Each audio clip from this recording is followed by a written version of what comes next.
မိမတယောက်ကကလေးနှစ်ယောက်ရဲ့လေပင်ပေါ်ရှိမွေးရပါအမှတ်ကိုမြင်တဲ့အချိန်မှသာသူမ6နှစ်ကြာမှမွေးဖွားခဲ့တဲ့အမွှာလေးတွေမတည်ခဲ့ကြောင်းသိလိုက်ရတယ်။တကယ်တော့တလခန့်အရင်ကအမွှာကလေးနှစ်ယောက်ဟာသူတို့အဖေထံမှလှုပ်ဝက်စွာထွက်ပြေးပြီးမိခင်ကိုရှာပေးနိုင်သူအားငါတန်းစုချမည်ဆိုတဲ့လက်ကမ်းစာရွက်တွေဖြန့်ဝေခဲ့ကြတယ်။ဒီအကြောင်းကိုဖျက်သိသွားတဲ့အခါဒေါသထွက်ပြီးသူတို့ရဲ့မုတ်ဖိုးကိုဖျက်တောက်လိုက်တယ်။ဒါပေမဲ့ကောင်လေးကအမေမရှိဘူးဆိုရင်မုတ်ဖိုးလည်းမလိုဘူး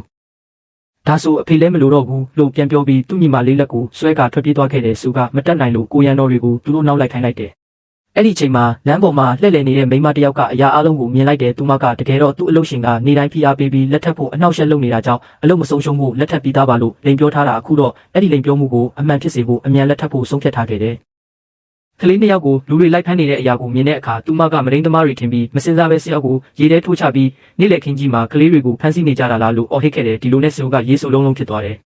အမွှာကလေးတွေကမိမကိုမြင်တာနဲ့ပျော်ရွှင်ပြီးမေမေလို့ခေါ်ပါပြေးလာကြတဲ့နောက်ပိုင်းစီကအဖြစ်ပြက်ကိုရှင်းပြလိုက်ပြီးသူမလည်းမိမာယွန်းမှုကိုနားလည်ကတောင်းပန်ခဲ့တယ်။ကလေးတွေကိုကြည့်ပြီးသူမစိတ်ထိခိုက်သွားတယ်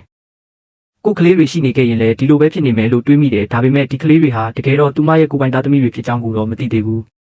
တကယ်တော့6နှစ်အရင်ကကလေးမွေးပြီးနောက်သူမမူးလဲသွားခဲ့ပြီးသတိပြန်ရလာချိန်မှာနိုင်ဆရာမကကလေးတွေမွေးရပါယောဂကြောင့်မရှင်နိုင်ဘူးလို့ပြောခဲ့တယ်။ဒါပေမဲ့အမှန်တရားကတော့သူမရဲ့အမေထက်ညီမကကလေးတွေကိုခိုးယူပြီးငွေရှင်မိမတယောက်ထံရောက်ချခဲ့တာ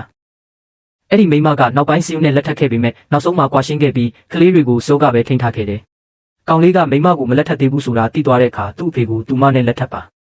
လို့ပြောလိုက်တဲ့ဆရာကဒေါသထွက်ပြီးထွက်သွားခြင်းပေမဲ့မိမကတော့ကလေးတွေကိုချစ်မိနေပြီဖြစ်တဲ့အတွက်သူကိုယ်တိုင်လက်ထပ်ဖို့တိုက်ရိုက်တောင်းဆိုလိုက်တယ်။ဆရာကအံ့အားသင့်သွားပေမဲ့ကလေးတွေကမိခင်လိုအပ်တယ်လို့တွေးပြီးသဘောတူလိုက်တယ်။ဒါပေမဲ့မိမကငွေအတွက်လက်ထပ်မလားဆိုပြီးတန်တရားရှိတာကြောင့်သူ့ကိုယ်သူဆင်းရဲသားလိုတရုပ်ဆောင်ပြီးကားမောင်းသမားတယောက်ပဲလို့လိန်ပြောခဲ့တယ်။မိမကတော့အဲ့ဒီအရာကိုအရေးမကြီးဘူးလို့ယူဆပြီးပျော်ရွှင်စွာလက်ထပ်လိုက်တယ်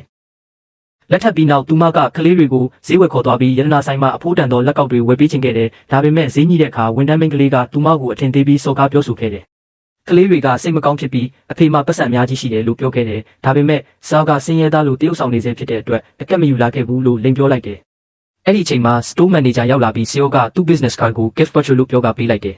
။မန်နေဂျာကနာမည်ကိုမြင်တာနဲ့တုံ့လောက်သွားပြီးပစ္စည်းတွေကိုအားလုံးအခမဲ့ပေးပြီးထပ်ပြီးရွှေထဲတွေပါထည့်ပေးလိုက်တယ်။သူတို့ထွက်သွားပြီးနောက်မန်နေဂျာကဝန်ထမ်းကိုစူတယ်မင်းကဆင်းရဲသားလို့ပြောတဲ့သူကမြို့ထဲမှာအချမ်းသာဆုံးလူပဲလို့